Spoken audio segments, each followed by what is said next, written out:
مجھے اپنے زمانے کے نامور اصحاب اور اپنے قوم کے بڑے شخصوں سے ملنے کا اتفاق ہوا ہے. یہ مولوی عبدالحق صاحب کہتے ہیں کہ اپنے زمانے مجھے نام مشہور جن مشہور لوگوں سے یا اپنے قوم کے بڑے شخصوں سے ملنے کا اتفاق ہوا ہے، لیکن مولانا حالی جیسے پاک سیرت اور خصلت کا بزرگ مجھے ابھی تک نہیں ملا. یعنی مولانا حالی اپنے خصلت اور اپنی پاک سیرت کے وجہ سے ان سب سے بڑا تھا. مولوی صاحب کہتے ہیں کہ نواب احمد الملک فرمایا کرتے تھے کہ سر سید کی جماعت میں بحثیت انسان کے مولانا حالی کا درجہ بہت بلند تھا، چونکہ سر سید احمد کی جماعت میں سر سید احمد خان تھا، مولانا حالی تھا، اس میں وہ مولانا شبلی تھا. یعنی ایک بہت اچھی جماعت تھی اس کی، جنہوں نے قوم کے لیے اپنے آپ کو وقف کیا تھا، بہت بڑے بڑے کام انجام دیے ہیں. ادب میں بھی اور تعلیم میں بھی، دونوں میدانوں میں بہت بڑے آدمی تھے. لیکن اس پوری جماعت میں، اس پوری ٹیم میں بغل مولوی عبدالحق صاحب مولانا حالی کا درجہ بلند تھا. اس بات میں سر سید بھی انہیں نہیں پہنچتے تھے. یعنی سر سید احمد خان بھی وہ سر سید احمد خان سے بھی آگے تھے. جن لوگوں نے انہیں دیکھا ہے یا ان سے ملے ہیں، مولوی صاحب کہتے ہیں کہ وہ ضرور اس بات کی تصدیق کریں گے. خاکساری اور فروتنی خلقی تھی. یعنی خاکساری کا مطلب بیٹو انکساری، فروتنی کا مطلب ہے غرور کا نہ ہونا، اس کا مطلب بھی انکساری ہے. یہ اس کے پیدائشی طور یہ وہ بہت ملنسار تھا، بہت خاکسار تھا، بہت غرور سے پاک آدمی تھا. بہت بڑا آدمی ہونے پر بھی سبوں سے جھک کر اور خلوص سے ملتے تھے. کوئی ان سے ملنے آتا خوش ہو کر لوٹ جاتا. یعنی جب کوئی اسے مولانا حالی سے ملنے آتا تھا، اس کے باتیں سن کر، اس کا اخلاق دیکھ کر وہ بہت خوش ہو کر واپس جاتا تھا، اور عمر بھر ان کے حسن اخلاق کا مدح رہتا تھا. یعنی عمر بھر ان کے حسن اخلاق کا تعریف کرتا رہتا تھا.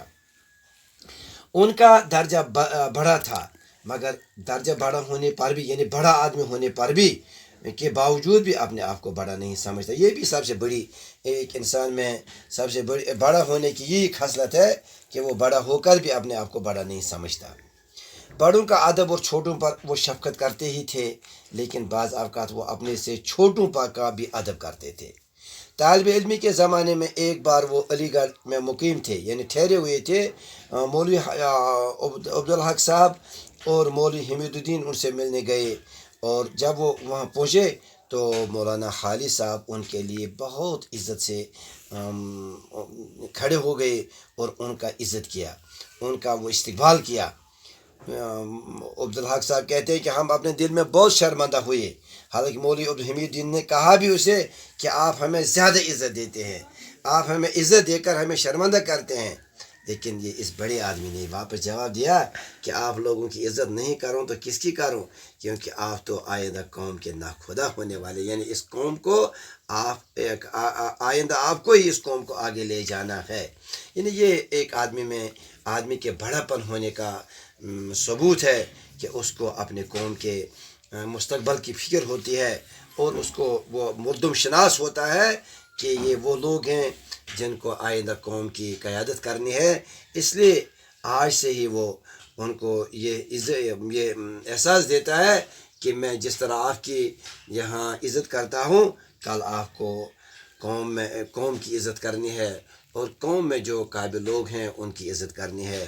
بیٹو بورڈ پر سے آپ یہ صاف اٹھائیے اور اس کو دوبارہ پڑھیے اور یاد کیجیے، اور کاپی پر بھی یہ صاف الفاظ معنی لکھیے، اور یہ لفظ ضد بھی لکھیے اور واحد جمع بھی لکھیے اور یاد کیجیے. انشاءاللہ باقی کل پڑھیں گے. شکریہ.